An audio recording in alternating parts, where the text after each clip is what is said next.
you know, like so many here, I've been coming to this breakfast on and off. I may have missed a year or two for the better part of the last 9 years, and you know, the basic tenets of this legislative agenda don't change, right? It's you know, there might be an Oxford Airport issue that's new, or there might be a Waterbury Hospital issue that's new, but at the end of the day, it's you know, look out for the small business community, make sure the taxes stay low, make sure spending stays low, make sure regulations stay low. Basically, just get out of our way. Let us do our jobs, right? That's what most of you just want us to do. And at the risk of sounding partisan, or at the risk of sounding negative, I know that, and I love Larry and Jeff, and they're both great legislators. I know that they both wanted to speak to the positive things that are going on in state government. But for the last 13 months, we have not done that.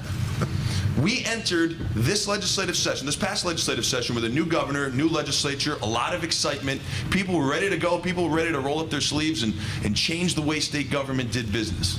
We had the largest budget deficit that this state has ever seen, in the billions of dollars with a B. Think about how big that is. Billions of dollars with a B.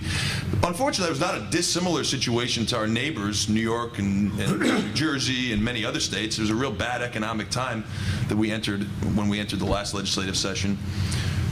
But other states did things a little bit differently than we did them. For all the talk in Connecticut of we're going to do things differently, we're going to make tough decisions, we didn't do that. We raised taxes more so than any point in our state's history. We passed punishing business regulations like captive audience, the captive audience bill. If you're not familiar with that, in the House it passed. I'm sorry, it did not pass in the Senate, thank God.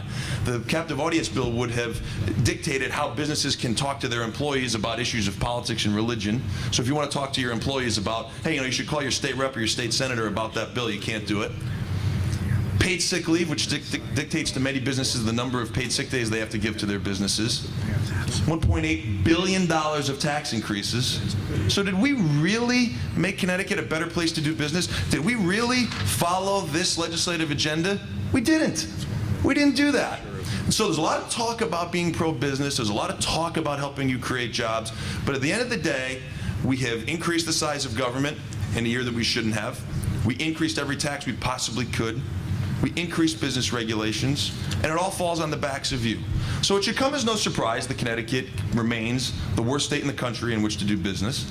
It should come as no surprise that Connecticut remains a state that has not created one new net job since 1989. None of us should be surprised by that. And so we have a new governor who we were all excited about, and we have a Democratic majority in the legislature, which we've had for the better part of the last 40 years, that continues to do the same thing that we've done before.